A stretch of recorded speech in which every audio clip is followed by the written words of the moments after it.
अस्सलाम वालेकुम, कैसे हैं जी आप लोग। उम्मीद करता हूँ कि आप लोग खैरियत से होंगे। आपको पता होगा कि हम हर 3 माह के बाद एक कोर्स अनाउंस करते होते हैं जो कि साइकोलॉजिस्ट और साइकोलॉजी के स्टूडेंट्स हमें ज्वाइन करते हैं, चाहे वो किसी भी लेवल पर हो। इसका मकसद ये होता है कि स्टूडेंट को इस काबिल बनाना कि वो अपनी प्रैक्टिकल फील्ड में, अपनी साइकोलॉजी की फील्ड में ज़्यादा से ज़्यादा ग्रो कर पाएँ और अपने काम को मज़ीद ऑथेंटिक बना सकें। ठीक है, तो हम इसको जब हम कोर्स कर लेते हैं, यानी कि हम जब इसको फिनिश कर लेते हैं, तो फिर हम इसका एक सर्टिफिकेट भी देते हैं जिससे आपको जिसके ऊपर हमने पूरी डिटेल में लिखा हुआ होता है कि इस स्टूडेंट ने हमारे पास क्या क्या सीखा और क्या क्या पढ़ा। ये बात याद रखें, ये कभी भी शॉर्ट कोर्सेज जो होते हैं किसी भी हमारी फॉर्मल एजुकेशन का नेमुल बदल नहीं होते, ये इनफॉर्मल एजुकेशन का पार्ट होते हैं जो कि हमारी स्किल्स को बढ़ाते हैं। हाँ, जो स्टूडेंट जो हैं जिनकी प्लेसमेंट है हमारे पास या जिनकी इंटर्नशिप्स चल रही हैं, वो भी इसको अवेल करते हैं क्योंकि कंटेंट सेम है, दोनों की सेम है, सारी चीज़ें सेम है। लेकिन वो वाले स्टूडेंट जिनकी डिग्री कंप्लीट नहीं हुई और डिग्री कंप्लीशन के लिए वो हमारे पास प्लेसमेंट के लिए आते हैं, तो उनको साथ में केस हिस्ट्रीज जो है ना अपने क्लाइंट्स जब वो देखते हैं और उनके ऊपर वो केस स्टडीज बनाते हैं जो कि उन्होंने अपनी यूनिवर्सिटी में प्रेजेंट करनी होती है अपने वाइवा के लिए। बाकी जो लर्निंग पर्पस के लिए आए होते हैं उनको भी मतलब सेम चीज़ ही होती है, लेकिन उनको कोई कंपलसरी नहीं होता उनके लिए किसी किस्म की कोई केस स्टडी बनाना या कोई इस तरह की चीज़ बनाना। ठीक है, तो आप मजीद अगर मैं आगे 1 बाय 1, ये तो बहुत छोटा नज़र आ रहा है, तो हम थोड़ा आगे चलते हैं ताकि आपको 1 बाय 1 में इनको डिस्कस कर सकूं। तो DSM-5 आपको पढ़ाया जाता है, mental health psycho social support. Pakistan में बहुत ज़्यादा आजकल इन है और इवन के गवर्नमेंट के भी प्रोजेक्ट्स चल रहे हैं। MHPSS टास्क फोर्स भी बनाई जा रही है और ये आप लर्न करेंगे। ठीक है, फिर उसके बाद इंटर एजेंसी स्टैंडिंग कमेटी की जो गाइडलाइंस हैं मेंटल हेल्थ की असेसमेंट और उसके इश्यूज़ के हवाले से वो हम देखेंगे इंशाल्लाह। फिर उसके साथ कॉमन डिसऑर्डर जो कि हमारे यहाँ पाकिस्तान में रोज़ाना जो हमारे पास आ रहे होते हैं, जो कि हम HLPS के प्लेटफॉर्म पर भी हम डील कर रहे होते हैं, वो भी आपको बताए जाएंगे कैसे हम वो करते हैं। ऑनलाइन काउंसलिंग कैसे कर सकते हैं, मेंटल हेल्थ सर्विसेज कैसे प्रोवाइड कर सकते हैं, फिजिकल कैसे प्रोवाइड कर सकते हैं, सुसाइडल अटेम्प्ट्स की मैनेजमेंट हम कैसे कर सकते हैं, इसकी रिस्क मैनेजमेंट कैसे होगी और इसके पीछे कुछ कानूनी या हमारी माशरती जो मसाइल हैं वो भी देखे जाते हैं। और फिर चाइल्ड इश्यूज एंड उनकी मैनेजमेंट हम पढ़ाते हैं, सीखते हैं। मेंटल हेल्थ इन इमरजेंसीज जैसा कि साइकोलॉजिकल फर्स्ट एड वगैरह जो है और कोविड-19 वगैरह में जो रिस्पांस वगैरह हम कर सकते हैं या फ्लड वगैरह जब आ जाते हैं तो वहाँ पर साइकोलॉजिकल फर्स्ट एड वगैरह हम कैसे दे सकते हैं, ये सीखा जाता है। और साइकोलॉजिस्ट और साइकेट्रिस्ट की कहाँ पर खिदमात आपस में मिलती हैं, अपने अपने दायरा कार में रहते हुए कैसे हम एक दूसरे को सपोर्ट करते हैं, वो भी आपको सिखाया जाएगा और उस पर अमल भी किया जाता है। CBT फॉर डिप्रेशन और ट्रॉमा फोकस CBT भी आपको सिखाई जाती है। एक्सपोजर रिस्पांस प्रिवेंशन भी आपको सिखाई जाती है। माइंडफुलनेस, मेडिटेशन, गाइडेड इमेजरी वगैरह भी आपको सिखाई जाती है। डीप ब्रीथिंग वगैरह जो है और PMRT ये भी सिखाई जाती है और हम इसके ऊपर अमल भी करते हैं। कैरियर काउंसलिंग और रिक्रूटमेंट सिस्टम इन पाकिस्तान और बाकी दुनिया में भी बतौर एक्सपर्ट साइकोलॉजिस्ट, यानी कि आप पाकिस्तानी साइकोलॉजिस्ट हो लेकिन किसी और कंट्री में जब आप जॉब करने लगते हो तो उसके क्या लवाजमात हैं, कैसे कैसे आप करते हो, वो भी आपको सिखाई जाती हैं। और आपको CV भी बनानी सिखाई जाती है इंटरनेशनल स्टैंडर्ड की, और आप उसमें क्या क्या कंटेंट होना चाहिए, क्या कहाँ पर लिखा होना चाहिए, वो भी आपको सिखाया जाता है। केस हिस्ट्री फॉर्म डेवलप करना सिखाया जाता है जो कि हमारा एक सेंट्रल केस हिस्ट्री फॉर्म मौजूद भी है। ऑनलाइन रिकॉर्ड कीपिंग हम कैसे रख सकते हैं, सारी बात है, हम जब हार्ड फाइल्स बनाते हैं तो उनको ऑनलाइन भी हमें रखना पड़ता है। और फिर साथ में साइकेट्रिक प्रोफाइल हम क्लाइंट की कैसे बनाते हैं। साइकेट्रिक प्रोफाइल एक्चुअली हमारी होती केस हिस्ट्री फॉर्म ही की तरह है, लेकिन इसमें थोड़ी सी वो चीज़ें आ जाती हैं जो कि समझ लें कि ज़्यादा साइकेट्रिस्ट के मुतल्लिक़ होती हैं, यानी कि मेडिसिन के मुतल्लिक़ होती हैं, हमारे मुतल्लिक़ नहीं होती। तो ज़ाहिर बात है जब हम अपने एक क्लाइंट का ट्राई करते हैं, ट्राई आगे चलकर मैं आपको सिखाऊंगा इंशाल्लाह, तो उसमें यह है कि हमें पता चल जाता है कि आया कि ये क्लाइंट हमारे ही मुतल्लिक़ है या इसको पहले ही साइकेट्रिस्ट की ज़रूरत है। तो ये सारी चीज़ आपको सिखाई जाती है। और दूसरा ये भी है कि जब कोई भी इंसान आता है तो ज़ाहिर बात है इस दुनिया में सबसे कीमती चीज़ तो इंसानी जान है। तो एक इंसान को जैसे कि एंजाइटी एंजाइटी के जो अलामात होती हैं, यूजली हार्ट अटैक की भी अलामात तकरीबन सेम होती हैं। थोड़ा बहुत इनमें फ़र्क होता है। तो अगर एक बंदा हमारे पास आता है तो हम उसको एंजाइटी की अलामात समझ कर हम उसके साथ काउंसलिंग वगैरह कर रहे हैं। अगर हम उसकी मेडिकल ट्रायज या मेडिकल वाइटल्स वगैरह को नहीं चेक करवाते तो ये एक रिस्की अमल होता है, जो कि हमारे जनरल काउंसलर्स को भी पता होना चाहिए। क्लिनिकल साइकोलॉजिस्ट या जो हमारे जो साइकोलॉजिस्ट हैं जो कि हेल्थ सेक्टर्स में काम कर रहे होते हैं, उनको तो लाजमी ही पता होना चाहिए। आगे हम देखते हैं केस रिपोर्ट मेकिंग और उसको पब्लिश हम कैसे करते हैं, ये भी आपको सिखाया जाता है। फिर उसके बाद कुछ साइकोलॉजिकल टेस्ट हैं जिनकी इंटरप्रिटेशन आपको सिखाते हैं हम। फिर BDI है, DOS है, RISP and use of V code and checklist वगैरह आपको सिखाई जाती हैं, ठीक है। और DSM-5 के ऊपर जो कोड्स वगैरह होते हैं उनको हम कैसे इंश्योरेंस वगैरह में इस्तेमाल करते हैं वो भी आपको सिखाए जाते हैं, या रिपोर्टिंग में उनका क्या किरदार होता है वो भी आपको सिखाया जाता है। क्लिनिकल इंटरव्यूज कैसे लिए जाते हैं, असेसमेंट्स, डायग्नोसिस, ट्रीटमेंट प्लान्स और रिपोर्टिंग वगैरह कैसे की जाती हैं, डेटा कंपाइल और रिकॉर्ड कीपिंग कैसे हम करते हैं ये भी आपको सिखाते हैं। और आपको ये पढ़ाया कैसे जाता है, देखें इसमें यह है कि आपकी एक क्लासरूम हम फेसबुक के अंदर बनाया हुआ होता है। बहुत सारे स्टूडेंट्स का एक्सपीरियंस आप देख सकते हो, जो कि अभी जो वीडियो है इसके कैप्शन में प्रीवियस जो हमने सेशन करवाया उसके कमेंट्स में भी आप हमारे प्रीवियस स्टूडेंट्स के देख सकते हो सकता है कोई आपके जानने वाले हो, उनसे आप पूछ सकते हैं कि उनका तजर्बा कैसा रहा। दूसरा ये है कि हमारे फेसबुक पेज की रिव्यूज़ में भी आप देख सकते हो कि बहुत सारे स्टूडेंट्स ने अपने एक्सपीरियंसेस शेयर किए हुए हैं कि आया कि उनको हमारी क्लासेस का तजर्बा कैसा रहा। इसमें हम ऐसा करते हैं 1 घंटे की क्लास 1 से 1.5 कभी 2 घंटे भी हो जाते हैं, दिन को 10 से 12 बजे तक का वो आपका टाइम होता है।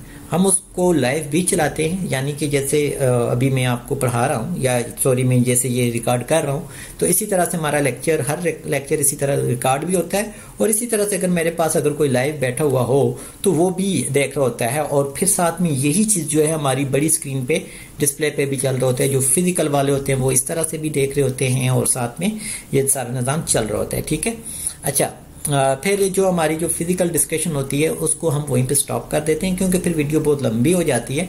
तो फिर हम ऐसा करते हैं कि जो ऑनलाइन वाले स्टूडेंट्स हैं उनके लिए सेशन रात को फिर रख देते हैं, ताकि वो हमें उसको रात को 8 से 9 बजे जो है ना उसको ज्वाइन करें। लेकिन ये डिपेंड करता है कि मेजॉरिटी जो स्टूडेंट्स हैं वो क्या कहते हैं, लेकिन अभी तक मेजॉरिटी स्टूडेंट रात को जो है ना 8 से 9 बजे तक और दिन को 10 से 12 बजे तक के ही हामी होते हैं। तो अभी हमने टाइम दिन को 12 से 2 बजे तक का रखा है, लेकिन ये जो आप लोग कहते हो फिर उसी को हम चूज़ कर लेते हैं जिसमें ज़्यादा स्टूडेंट उसमें पार्टिसिपेट कर सकें। लेकिन ऐसा भी होता है कि अगर आप पार्टिसिपेट नहीं भी कर सकते तो आपका लेक्चर ज़ाया नहीं होता।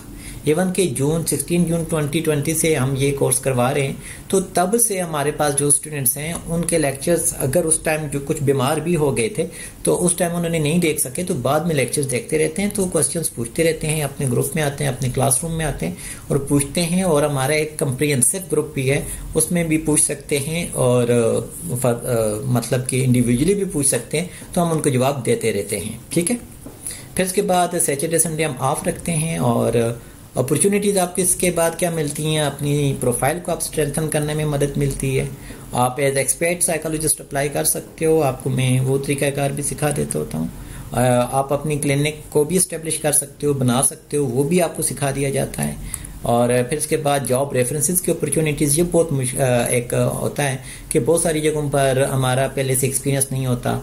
अगर हमें कोई कहता है कि आप अपना कोई रेफरेंस दो, आपने जो CV बनाई है, तो हम एकेडमिक रेफरेंस मिसाल के तौर पर मैं अपने हेड ऑफ डिपार्टमेंट का देता हूं, तो वो बेचारे मुझे इतना नहीं जानते होते क्योंकि डायरेक्टली उन्होंने मुझे नहीं पढ़ाया हुआ होता।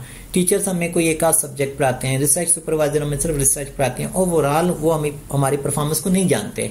तो इसलिए हमें ज़रूरत होती है किसी ऐसी जगह पर जहाँ पर हमने वर्क किया हो और वो लोग हमारे वर्किंग स्टाइल से वाकिफ हों। तो जाहिर बात है आप हमारे पास क्लाइंट्स डील करते हो, आपके वर्किंग स्टाइल से हम वाकिफ होते हैं, तो रेफरेंस जो आपके जॉब रेफरेंसेस होते हैं वो हम बड़े अच्छे से लिखते हैं, और अल्लाह के फजल से अभी तक काफ़ी सारे लोगों की हमने रेफरेंसेस लिखे और वो जॉब पर भी हैं। तो इसमें ऐसे होता है कि आपको ये अपॉर्चुनिटी भी मिल जाती है, आपको इसका हेडेक कोई नहीं होता, और इसमें यह भी नहीं होता कि जी कि पर्सनली लाइकिंग डिसलाइकिंग के ऊपर कोई आपके रेफरेंसेस लिखे। जितना आप परफॉर्म करते हो, ऑनलाइन डेटाबेस बने हुए हैं, उस पर आप अपना रिकॉर्ड पुट करते हो, अपने क्लाइंट्स को ऐड करते हो, क्योंकि क्लाइंट का भी हमारे यहाँ कोई फेक होने का कंसेप्ट नहीं है, क्योंकि वो आते ही बाय नेचर हैं, हम एडवर्टाइजमेंट करते हैं, क्लाइंट्स आते हैं, वो फिर आप डील करते हो और उन क्लाइंट्स का डेटा आप मैनेज करते हो, और एक एक क्लाइंट का एक एक सेशन का रिकॉर्ड रखते हो और उसको अपने इस डेटाबेस में रखते हो, और वो आपका मिसाल के तौर पर आपने 5 क्लाइंट लिए, 10 लिए, 15 लिए, 20 लिए, जितने भी लिए, उन सब का डेटा आपने ऐड कर लिया। उसके साथ ही आपका जो फीडबैक है वो क्लाइंट आपके हवाले से देगा, ठीक है। तो वो भी ब्लाइंड होता है, मतलब आपको नहीं पता होता कि क्लाइंट आपको क्या फीडबैक देगा, और हम क्लाइंट से उसका नाम नहीं पूछते, हम ऐसा नहीं कहते कि आप हमें उसका नाम बताओ, अपना नाम बताओ तो तब फीडबैक दो। तो हम इसको ब्लाइंड रखते हैं ताकि हमारे पास प्योर किस्म का रिजल्ट आए। अच्छा, आगे अगर हम देखें, स्कॉलरशिप रेफरेंसेस एंड अपॉर्चुनिटीज़ अगर हमें मिलती हैं, फिर उसके बाद HLPS की वेबसाइट पे आपकी प्रोफाइल बना दी जाती है और आप हमारे साथ ऑनलाइन वर्क भी कर सकते हो, ठीक है। कौन ज्वाइन कर सकता है? साइकोलॉजिस्ट और साइकोलॉजी के स्टूडेंट्स किसी भी उसके ऊपर हो। फीस वगैरह का जो है 10,000 3 मंथ्स की हम चार्ज करते हैं, ठीक है। और फिर अगर कोई फिजिकल आना चाहता है तो वो 10,000 पर मंथ है। तैयारी बात है, उसने एक टाइम लेना होता है और उसमें कोई पाबंदी नहीं होती कि आप 1-2 घंटे रहो, आप फुल डे भी रह सकते हो। अच्छा, फिर अगर आपने हॉस्टल में वो करना है तो हमारे हॉस्टल की फीस सारी बात है, उसमें आपका खाना पीना रैश वो सारा कुछ आता है, तो वो भी 10,000, और हॉस्टल में हम 10 लोगों से ज़्यादा नहीं रख पाते, ठीक है। इसके अलावा अगर हम देखें तो थोड़ा सा मैं आपको वेबसाइट के ऊपर ले जाता हूँ। अगर आप वेबसाइट का वो करना चाहें तो HLPS की वेबसाइट पे आप जाएंगे, ठीक है, और यहाँ पर आपको काफ़ी सारी चीज़ें देखने को मिलेंगी कि जैसे कि अगर हम आप मेरी प्रोफाइल को देखना चाहें तो आपको ना यहाँ पर 3 तरह की चीज़ें मिलेंगी आपको। ये 3 टैब है, एक कोर टीम है, एक एसोसिएटिव टीम है और एक ऑर्गेनोग्राम है। कोर टीम को अगर आप क्लिक करेंगे तो ये वो वाले लोग हैं जो क्लिनिक के ऊपर काम कर रहे हैं और क्लिनिक पे मौजूद होते हैं, ठीक है। ये हो गया। तो इसमें आप जब यह आ गया तो यहाँ पर जब आप हमारी पिक्चर के ऊपर क्लिक करेंगे, अभी तो इसको अपडेट मैंने करना है, और इसके ऊपर आप क्लिक करेंगे तो मेरी सीरीज जो है ना वो आपके सामने आ जाएंगी। तो कल तक ये भी अपडेट हो जाएगा इंशाल्लाह। इसी तरह से जिस साइकोलॉजिस्ट के ऊपर वो करेंगे वो आपको उसकी डिटेल सामने आ जाएगी। इसके बाद हमारे पास आती है एसोसिएटिव टीम, जो कि आप लोग होते हो जो हमें ज्वाइन करते हो, और इसमें हमने हर बंदे की डिटेल लिखी हुई होती है। इसमें अगर आप देखें तो क्लाइंट मैनेजमेंट डिस्क्रिप्शन भी हमने दी हुई है। पहले तो आपने ये सारा पढ़ना है, ये देख लीजिएगा।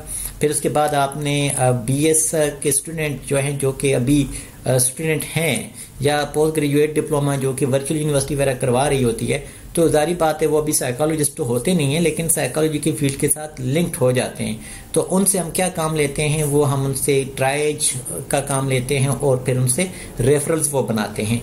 BS कंप्लीट जिनको हो चुका होता है उनसे हम क्या काम लेते हैं, यानी कि आपकी फॉर्मल एजुकेशन के मुताबिक ही आपसे काम लिया जाता है, उस प्रोफाइल के मुताबिक ही। लेकिन ऐसा नहीं किया जाता कि आप बोलो कि भाई मैं अब BS कंप्लीट है तो मैं एज अ क्लिनिकल काम करूंगा, MS अप्लाइड में है तो मैं एज अ क्लिनिकल काम करूंगा, ऐसा नहीं है। ये हमने हर एक की यहाँ पर डिटेल में लिखी हुई है। जैसे कि MPhil और हेल्थ वाले हैं तो हेल्थ साइकोलॉजी में या इंडस्ट्रियल एंड ऑर्गेनाइजेशनल है या अप्लाइड है, तो वो क्या क्या काम करेंगे करते हैं उनको भी हमने बता दिया। वो सारा कुछ, ये सारा कुछ हमने यहाँ पर अपडेट कर दिया। ये 21 तारीख को हमने अपडेट किया था। अगर आप यहाँ पर देखें तो ये आपको अपनी प्रोफाइल जो है ना नजर आएगी। यहाँ पर ये तमाम साइकोलॉजिस्ट की डिटेल है जो कि अब तक हमारे पास मौजूद हैं और काम कर रहे हैं। तो अगर आप इसको यहाँ पर क्लिक करेंगे तो ये आपके पास PDF में डाउनलोड हो जाता है, और आप यहाँ से ये भी देख सकते हैं कि हमारे पास टोटल BS के स्टूडेंट्स कितने हैं, 43 हैं। क्लिनिकल साइकोलॉजी के स्टूडेंट्स कितने हैं, वो 23 हैं। BS साइकोलॉजी जिनकी कंप्लीट हो चुकी है वो 109 है, और क्लिनिकल साइकोलॉजिस्ट जिनका ADCP, PMDCP या MS क्लिनिकल है वो 105 हैं। और वो वाले लोग जो कि पोस्ट ग्रेजुएट डिप्लोमा कर रहे हैं इन अप्लाइड साइकोलॉजी, यानी कि उनका बैकग्राउंड तो साइकोलॉजी नहीं था लेकिन साइकोलॉजी की फील्ड में उन्होंने आना चाहा, तो वो 2 हैं। इसी तरह से अगर आप देखेंगे तो एमफिल इन जनरल साइकोलॉजी जो अप्लाइड साइकोलॉजी होती है, बहुत सारों का एमफिल साइकोलॉजी लिखा होता है, वो 6 हैं और पीएचडी कंटिन्यूड 3 लोग हैं। तो अगर हम देखें तो पाकिस्तान में हमारे पास 279, चाइना से 1, गैम्बिया से 1, नेपाल से 1, तुर्की से 1, यूएई से 3, यूके से 1, यूएसए से 2, नेदरलैंड से 1, सोमालिया से 1। इस तरह से डिफरेंट हमारे पास साइकोलॉजिस्ट पूरी दुनिया से जुड़े हुए हैं। तो हमने ये देखें शुरू से HLPS 0, 1, 2, 3, 4, 5 कहाँ तक है हमारे पास ये कोर्स, अगर आप देखेंगे तो हमारे पास 318 हैं, यानी कि पहले 6 सेशंस में अल्लाह के फजल से हम 318 साइकोलॉजिस्ट को ट्रेन कर चुके हैं। हर एक की डिटेल है यहाँ पर, उनका ईमेल एड्रेस है, उनकी यूनिवर्सिटी का नाम है, उनकी डिग्री है और उनका नाम है। ठीक है, आप उनको सर्च कर सकते हो यहाँ से। और अगर आपसे कोई डायरेक्टली रब्ता करना चाहता है वो आपकी ईमेल के थ्रू रब्ता करेगा। हाँ, बिल फर्ज अगर वह आपके साथ कोई अपॉइंटमेंट लेना चाहता है तो अपॉइंटमेंट के लिए वो हमारे यहाँ पर क्लिक करे और अपने लिस्ट में से अपना बताए कि मुझे फलां साइकोलॉजिस्ट के साथ, फलां सिटी के साइकोलॉजिस्ट के साथ अपॉइंटमेंट चाहिए, तो हम उसको देते हैं, चाहे ऑनलाइन हो चाहे इन पर्सन हो, तो वो सारी चीज़ें चलती हैं। मज़ीद अगर हम बात करें इसके हवाले से क्या है जी, इसमें आपको मिलेगा हमारी कुछ प्रोफाइल्स वगैरह अगर देखना चाहें तो सारी बात है, ट्रेनिंग का मेन पार्ट मैं खुद होता हूँ, तो आपको मैं यहाँ पर अपनी प्रोफाइल शॉर्ट सी दिखा देता हूँ, बाकी आप वेबसाइट से देख लीजिएगा। ये शॉर्ट प्रोफाइल है, यानी कि हम जो 1 पेजर होती है जिसके ऊपर हमने जस्ट अपनी एजुकेशन और शॉर्ट सा एक्सपीरियंस लिखा होता है। लेकिन जब सीवी की बात करते हैं तो सीवी सारी बात है थोड़ा डिटेल्ड होती है और उसमें हम तमाम की तमाम मालूमात जो होती है वो लिखते हैं और उसको हम जो है ना एक्सप्रेस करते हैं अपनी सारी जो हमारी लर्निंग हुई होती है। तो इसको भी आप डाउनलोड करके पढ़ सकते हैं कि कौन कौन सी चीज़ें जो हैं, क्या क्या मेरे एक्सपीरियंसेस हैं, क्या क्या एजुकेशनल बैकग्राउंड है और क्या क्या एक्सपीरियंसेस हैं, कौन कौन से क्लाइंट्स के साथ हैं, कैसे वर्क किया, कौन कौन से प्रोजेक्ट सक्सेसफुली कंप्लीट किए, कौन सी रिसर्चेस हैं, कौन सी पब्लिकेशंस हैं, और ये सारा कुछ जो है ना आपको यहाँ से मिलेगा। तो ये सारी चीज़ें हैं। तो हमें ज्वाइन करने के लिए अपना आपको लिंक दे दिया है हमने, इसमें अपने कैप्शन आपको में दिया गया है, आप इसके ऊपर क्लिक करके तो हमें ज्वाइन कर सकते हैं। और ये शुरू कर रहे हैं हम इंशाल्लाह ताला 10 नवंबर को। पहले तो हमारी कोशिश थी कि हम इसको जल्दी करें, लेकिन यह है कि हम 10 to 15 या 25 डेज तक या 1 मंथ तक भी हम टाइम देते हैं ताकि लोग जो अप्लाई करना चाहते हैं वो अप्लाई करें, उनके जो क्वेश्चन आंसर होते हैं उनके अप्लाई करने के दौरान हम उनको अच्छे से जवाब दे सकें। उम्मीद करता हूँ कि आपका ये सफ़र हमारे साथ जो ट्रेनिंग का है बाकी लोगों की तरह इंशाल्लाह ताला बहुत अच्छा गुजरेगा। अल्लाह हाफिज़।